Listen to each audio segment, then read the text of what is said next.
So, it's the middle of April, and I'm going to talk about snow. Why am I going to talk about snow?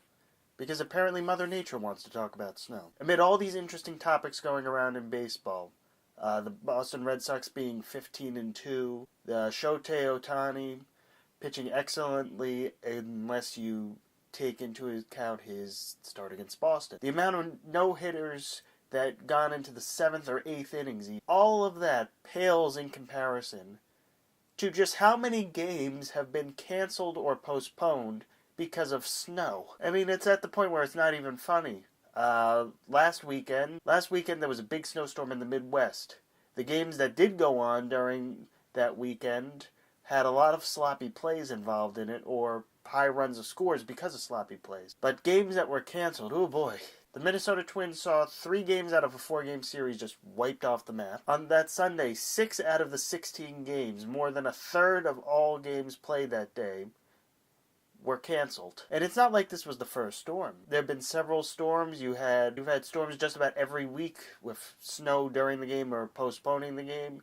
You had Fernando Rodney trying to catch snowflakes. Even in Toronto, where the Rogers Center has a dome over its head, they had to postpone a game because ice fell off the CN Tower and damaged the roof. Now, why is there so much snow? Well, I can't really talk to Mother Nature, so I'll give some more concrete answers.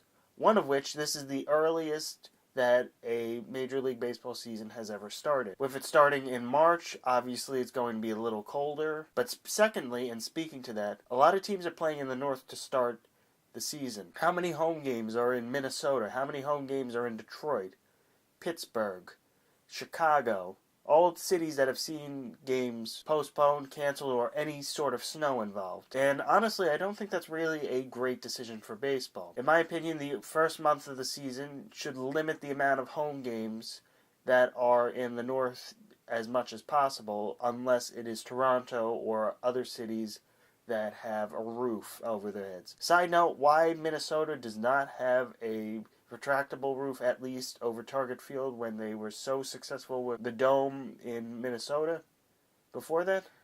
Who knows? But the more games you schedule in Arizona and Florida and Texas in the early goings, the fewer games you're going to have to worry about being made up later in the year or as part of a doubleheader because they're played in Minnesota or Detroit. Additionally, expansion should reflect the nature of Mother Nature. Teams in the north that crop up, or current teams even that need new stadiums, should be retractable roof at the very least. If they get a lot of snow or a lot of rain, put a roof over your head. Still, I'm not the one making the schedules. I know there's a lot that goes into the creation of a sports team schedule, so there's probably a lot I'm missing. Anyway, that's all for me. Next week you'll see once again Joe and I in the same room.